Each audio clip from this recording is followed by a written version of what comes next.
ten এয়া গৰম গৰম ভাত আৰু লাই শাকৰ ভাজি কোনে কোনে খাই ভাল পায় কমেণ্ট কৰিবচোন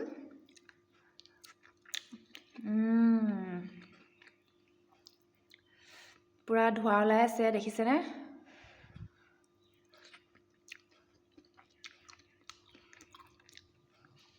মজা আছে কিন্তু দেই